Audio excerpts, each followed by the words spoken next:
Hey skiers, I'm Jeff from skiessentials.com. Welcome to our 2025 ski test. Today we're talking about the Nordica Unleashed 114. This is a pretty big ski. This is now the widest ski that Nordica makes, which is pretty interesting. The Enforcer 110 is gone, so the Unleashed 114 now kind of takes that spot as their, I'd say, premium powder ski. But it's pretty cool. Like, it's very responsive. It's pretty darn strong. And I think it's kind of awesome that Nordica is taking a, say, slightly a different approach to the 114 or say 114 or 115 underfoot powder ski, in that it's not just super surfy. There's not a crazy amount of rocker. And I like to think of it kind of as like sort of a traditional powder ski. There's a ton of surface area, you get a ton of float, and I personally really like just the amount of freestyle influence in this ski. So pretty cool. Wood core in this ski. We get kind of 2 layers of fiberglass with some carbon stringers in that fiberglass sandwiching that wood core. That's important to its construction. It really is, because that carbon is just boosting the energy in the ski, and the Enforcer 114 has a lot of energy for how big it is. And then it uses terrain-specific metal, which is something that we originally saw on women's Santa Ana skis as opposed to the full sheets of metal on Enforcers. Turns out that it also works really well in these Unleashed models. So it's essentially full-width metal underfoot, as well as in the tips and tails, and then kind of in the fore and aft sections of the ski, they just take it into the middle section of the ski. So you're reducing mass in the kind of extremities of the ski, but they keep it full width in the tips and tails, which is pretty unique. So you get really good kind of vibration damping and stability way in the true extremities, and then the rest of the ski, that's where they're bringing the swing weight down just a little bit. This is a 180 centimeter length, 114 underfoot, obviously. I think a lot of people in a ski like this may go longer.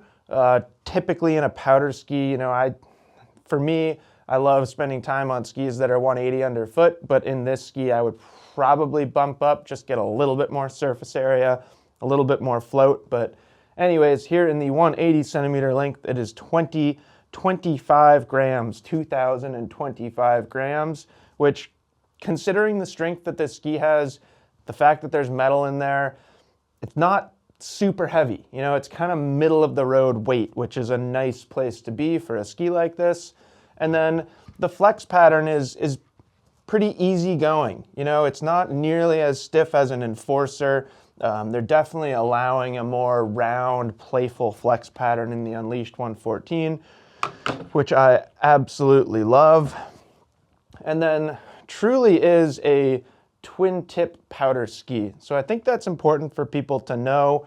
There's camber underfoot here. It's not tremendously high rise camber, which actually is important. Like, I think it's nice that it doesn't have super high rise camber, because then it might feel catchy in deeper snow.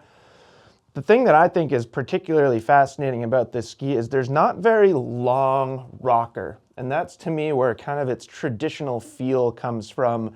And traditional is a funny word to use for a ski that's 114 underfoot, because they really haven't existed for that long. But I do think this kind of pays homage to, I don't know, some skis 10 years ago or stuff like that. And I happen to really like it. I don't think all powder skis need tremendous amounts of rocker and early taper and stuff like that. So that's the kind of recipe of the Unleashed 114.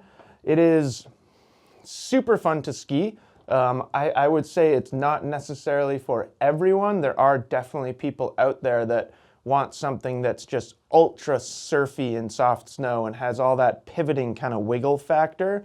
The Unleashed is a little bit stronger. Because the camber is not super high, it does have some of that kind of wiggle factor, the surfy, smeary, slashy factor.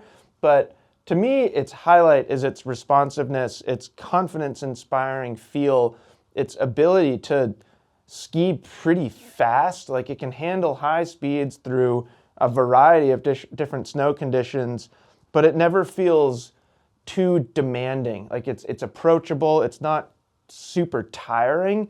So they really strike a nice balance of being playful and fun to ski, but still relatively strong, relatively stable. It's a pretty darn well-rounded powder ski, which is probably not often a way to describe powder skis because they're typically designed for a certain thing, but like this thing actually carves turns on groomers really well, which is silly to talk about because it's so wide, but it truly does.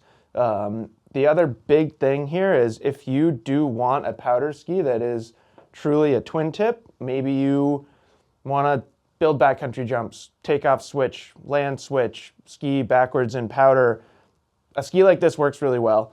It is not symmetrical, but the rocker profile is more symmetrical than some. So I wouldn't recommend it to most people because as you do this, it takes away float and overall performance as a directional ski in soft snow. But if you wanted to do those things like land backwards, you could, in theory, move the mount point forward just a tiny bit. So really cool ski. It's fun to see the freestyle influence in the Unleashed line and then how it's kind of trickled up into the 114 because this is the latest addition to the Unleashed collection. So that's it. That is the Unleashed 114 from Nordica. Let us know if you have any questions, and we will see you out there on the slopes.